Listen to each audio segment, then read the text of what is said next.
दोस्तों, एक लड़का एक लड़की के प्यार प्रसंग में इस तरह से पड़ जाता है, अब उसे हर जगह वही दिखाई देने लगती है। अब उस सब के लिए उससे वो शादी करना चाहता है, लेकिन वो उसकी जात की नहीं होती, तो घर वाले इसकी कभी भी अनुमति नहीं देंगे। फिर उस सब को करने के लिए वो अपने घर परिवार को छोड़कर मुंबई पहुंच जाता है और मुंबई में एक कमरा किराए पर लेकर वहीं पर रहने लगता है। अब यहाँ पर मुंबई में तो हर दिन पैसे चाहिए। अब पैसे कमाने के लिए वो करे तो क्या करे, फिर एक ऑटो रिक्शा किराए पर लेता है और उसे चलाने लगता है। और एक दिन का वाक़या होता है, जब वो अपने कामकाज को ख़त्म करके घर वापस आने वाला होता है, उसकी पत्नी उससे कहती है कि तुम रास्ते में आते हुए सब्जी लेकर आना। जब वो सब्जी लेकर अपने ऑटो रिक्शा में रखता है तो पीछे एक लाल बैग रखा हुआ देखता है। जब उस बैग को खोल कर देखता है तो उसकी आंखें फटी की फटी रह जाती हैं। वो बैग सोने चांदी के जेवरों से भरा होता है।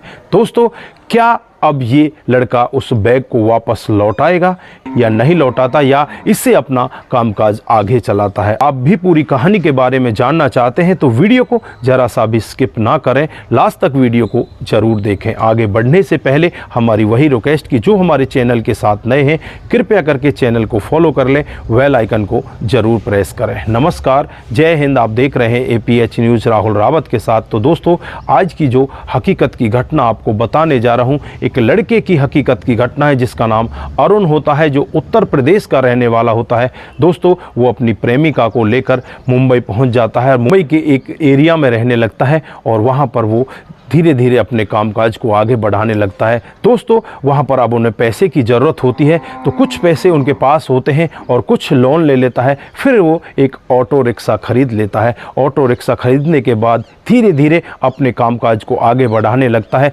धीरे धीरे उसका गुजर बसर होने लगती है। दोस्तों, समय इस तरह से बदलता है, कुछ ही दिन के बाद उनको एक लड़की हो जाती है। अब लड़की भी धीरे धीरे बड़ी होने लगती है। लगभग 6 महीने की वो लड़की हो जाती है। एक दिन अचानक ही वो लड़की इतनी ज़्यादा बीमार हो जाती है, उसे हॉस्पिटल में भर्ती करना पड़ता है। दोस्तों, अब इसके पास इतने पैसे नहीं होते कि अपनी बेटी का इलाज कराया जाए। फिर वो उस सब के लिए उस ऑटो को बेच देता है। दोस्तों, लड़की कुछ दिन में स्वस्थ हो जाती है, वो अपने घर पर आ जाती है, लेकिन अब इसके पास कामकाज कहाँ से आए? इसका ऑटो तो बिक चुका होता है। जो वहाँ पर ऑटो चलाया करता वहीं के कुछ लोगों से बातचीत करता है और उनमें से ही कुछ लोग बताते हैं कि एक फला सेठ है, उसके पास कई सारे ऑटो हैं, आप उनके पास जाओ, वहाँ से आपको ऑटो किराए पर मिल जाएगा और उसे आप चलाओ, उससे अपने घर का गुजर बसर करो। दोस्तों, होता भी कुछ ऐसा ही है। उस मालिक के पास ये पहुँच जाता है और वहाँ से एक ऑटो किराए पर ले लिया जाता है। 12 घंटे के लिए इसे ऑटो मिलता है और जिसमें इसको 500 रुपये उसे देने होते। दोस्तों, धीरे धीरे उसी से ये अपना गुजर बसर करने लगता है। अब इनके खर्चे और भी बढ़ने लगते हैं क्योंकि बेटी बड़ी हो जाती है, वो स्कूल जाने लगती है। वहीं पर पड़ोस में एक हल्का सा स्कूल होता है जिसकी फ़ीस भी ज़्यादा नहीं होती, उसी में उसको वो पढ़ाने लगता है। धीरे धीरे समय बीतने लगता है और समय एक दिन ऐसा आ जाता है जब ये अपने ऑटो रिक्शा से काम करके बस घर को लौटने वाला होता है। तभी इसकी पत्नी का फ़ोन आता है और पत्नी इससे कहती है कि कुछ सब्ज़ी लेकर आना, सब्ज़ी घर पर ख़त्म हुई पड़ी है। तो यहाँ पर वो लड़का सब्ज़ी लेने के लिए मंडी में पहुंच जाता है। मंडी से सब्जी लेता है और सब्जी लेकर जैसे ही ऑटो में पीछे की तरफ रखने वाला होता है, तभी उसकी निगाह ऑटो में एक बैग पर जाती है, जो लाल कलर का बैग होता है।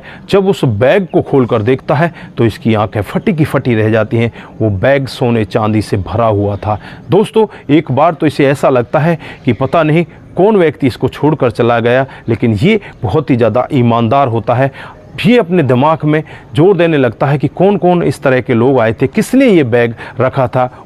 इधर जो महिला इस बैग को यहाँ पर छोड़ कर गई थी, उसका नाम सुमित्रा होता है। वो करोड़पति होती है, उसके पास धन दौलत की कमी नहीं होती। उसकी बहन की बेटी की शादी होती है, उसके लिए इसने ये जेवरात खरीदे थे कि अपनी बहन की बेटी को गिफ्ट देने हैं। ये अपने ड्राइवर को लेकर सोनार के पास जाती है, वहाँ से ये जेवरात ले लेती है और उसके बाद जब गाड़ी में बैठती है तो गाड़ी स्टार्ट नहीं होती। अब यहाँ पर जो मैडम होती है सुमित्रा, उसको लगता है कि ये तो बहुत गड़बड़ वाली बात हो गई, अगर यहाँ पर तेरे को देरी हो गई तो तू अपनी बहन की शादी में टाइम पर नहीं पहुँच पाएगी। अब वो इस सब के लिए एक ऑटो लेती है और ऑटो में जल्दी जल्दी बैठ जाती है। दोस्तों उस ऑटो में से जब उतर कर जाती है तो उस बैग को उसी ऑटो में छोड़ जाती है और सीधे अपने घर पर पहुंच जाती है। वो जल्दी जल्दी तैयार होने लगती है और जैसे ही वो तैयार हो जाती है तुरंत ही उसे ध्यान आता है कि वो बैग कहाँ है, उस बैग को तो देख ले। जब उस बैग को ढूंढने लगती है तो उसके हाथ पैर फूल जाते हैं। वो तो बैग कहीं पता नहीं छूट गया या दुकान पर ही छूट गया या कहीं और छूट गया। अब उसका दिमाग खराब हो जाता है क्योंकि पैसे की तो उसके पास कमी नहीं थी, लेकिन इतनी जल्दी ऐसे जेवरात उसे कैसे मिल पाते। दोस्तों फिर वो तुरंत ही अपने ड्राइवर के पास फ़ोन करती है। ड्राइवर बाहर गेट पर खड़ा होता है, तब तक वो गाड़ी को ठीक करवा लाता है। उसके बाद उसके साथ बैठती है और उसी सुनार के पास पहुंच जाती है। वहां पर सीसीटीवी कैमरों को खंगाला जाता है तो वहां पर वो बैग ये खुद लेकर जाती हुई नज़र आती है। उसके बाद जो ऑटो वाले होते हैं सभी ऑटो वालों से पूछताछ करती है कि आज मैं एक ऑटो में गई थी, लेकिन उस ऑटो वाले का कहीं भी आता पता नहीं लग पाता। दोस्तों नज़दीकी पुलिस स्टेशन में जाती है, वहाँ जाकर FIR दर्ज करवा देती है कि मेरा इस तरह से बैग खो गया है, उसे ढूंढने में मेरी मदद करें। दोस्तों यहाँ पर पुलिस भी अपने कामकाज में लग जाती है। ये महिला अपने घर तैयार होकर वापस जाने वाली होती है, तभी वहाँ पर इसके घर की बेल बजती है और बेल बजते ही सामने जब गेट खोलती है तो सामने एक लड़का खड़ा होता है। अब इस लड़के को देखकर ये महिला पूछने लगती है कि भैया कौन हो आप? तो यहाँ पर वो लड़का कहता है कि मैडम आज आप ऑटो में आई थी। और हाँ आई थी, तो क्या आपका कोई बैग रह गया था? तो मैडम कहती हाँ मेरा एक लाल कलर का बैग रह गया था जिसमें लगभग 5.5-6 लाख रुपए के जेवरात हैं। दोस्तों यहाँ पर इस लड़के की समझ में आ जाता है कि वाकई में ही ये मैडम इस बैग की हकदार है क्योंकि इसी का ये बैग है। उसके बाद वो लड़का इसे उस बैग को दे देता है। दोस्तों मैडम उस लड़के की तरफ एक टक देखती रहती है और बस देखती ही रह जाती है। वो कहने लगती है कि आप इतने ईमानदार कैसे हो? आप तो बहुत ही ज़्यादा ईमानदार हो, आपने तो इस तरह से इतने पैसे के जो जेवरात हैं वो हमें लौटा दिए। तो यहाँ पर वो लड़का कहने लगता है कि मैडम मैं इन सब का क्या करता, अगर मैं इनको ले भी लेता तो कुछ दिन में ये ख़त्म हो जाते, फिर भी मुझे कमाना होता। दोस्तों मैडम उसकी ईमानदारी को देखकर बहुत ज़्यादा खुश होती है और उससे कहती है कि ये मेरा एड्रेस है, आप अपना नंबर और मुझे अपना एड्रेस दे दीजिए, मैं कल आपसे मिलना चाहती हूँ क्योंकि आज तो मुझे बहुत ज़्यादा जल्दी है और मैं आज शादी में जा रही हूँ। दोस्तों उसके बाद वो मैडम जल्दी जल्दी सी शादी में पहुँच जाती है, लेकिन शादी में भी उसका मन नहीं लग रहा था। उसका दिमाग उसी लड़के के ऊपर घूम रहा था कि एक लड़का जो ऑटो चलाता है वो इतना ईमानदार कैसे हो सकता है, वो मेरे घर तक मेरे जेवरातों को कैसे पहुंचा कर गया। दोस्तों वो पूरी रात भर शादी में रहती तो है लेकिन उसका मन नहीं लगता। जैसे ही अगली सुबह होती है वो नज़दीकी थाने में जाती है और वहां जाकर पुलिस वालों से कहती है कि साहब मेरा बैग मिल चुका है और इस तरह से एक ऑटो ड्राइवर की ईमानदारी की वजह से मुझे बैग मिला है। अब यहाँ पर ये महिला तुरंत ही उसके घर जाने का रुख करती है, अपने ड्राइवर से कुछ सामान मंगवाती है, कुछ साड़ियाँ, कुछ मिठाइयाँ, क्योंकि उस सब के बारे में वो पहले ही पता कर चुकी थी कि आपके परिवार में कितने लोग हैं। उसके बाद वो उसके घर पर पहुंच जाती है और घर जाने के बाद जब यहाँ पर उसके घर का दरवाज़ा खुलता है तो सामने उस लड़के की पत्नी होती है। जब पत्नी यहाँ पर इस तरह की महिला को देखती है, इतने अच्छे आभूषण पहने हुए, इतनी अच्छी साड़ी पहने हुए, तो उसके पैरों तले ज़मीन खिसक जाती है कि हमारे साथ में अब होने वाला क्या है। लेकिन यहाँ पर जो महिला होती है वो तुरंत ही बता देती है कि इस तरह से आपके पति ने मेरा बैग लौटाया है और यहाँ पर वो अरुण को भी फ़ोन कर देती है कि तुम जल्दी से आ जाओ, अपनी बेटी को भी साथ में लेकर आना। दोस्तों अरुण भी वहाँ पर पहुँच जाता है। जब इन लोगों की आपस में बातचीत हो रही थी तो अरुण से वो महिला पूछने लगती है कि आपने मेरा एड्रेस कैसे ढूंढा, आप मेरे पास में पहुँची कैसे? तो यहाँ पर अरुण कहने लगता है कि मैडम पहले तो मैं अपने दोस्तों से पूछताछ कर रहा था कि किसी का कोई बैग यहाँ पर रह गया, कोई कस्टमर तो ऐसा नहीं है। तो कई लोगों ने मेरे से कहा कि मेरा बैग है, मेरा बैग है, लेकिन मैंने जब उनसे पूछा कि किस तरह का बैग है, उसमें है क्या, तो सभी लोग वहाँ पर झूठ बोलते हुए दिखाई दिए। अब मैं वहाँ पर बैठकर सोचने लगा कि मैं करूँ तो क्या करूँ, मैं किस तरह से इस बैग को उसके मालिक के पास तक पहुँचाऊँ। फिर मैं उसे खंगाल कर देखने लगता हूँ तो उसी के अंदर मुझे एक बिल मिलता है जिसमें आपका एड्रेस लिखा था, आपका नाम लिखा हुआ था। मैं आपके एड्रेस को पढ़कर सीधा आपके घर पर पहुँच जाता हूँ। दोस्तों मैडम यहाँ पर बहुत ही ज़्यादा प्रभावित होती है, अपने ड्राइवर से कहती है कि जो गाड़ी में सामान रखा हुआ उस गाड़ी में से सामान को लेकर आओ। उसमें कुछ साड़ियाँ, कुछ कपड़े और कुछ यहाँ पर मिठाइयाँ लेकर आती हैं।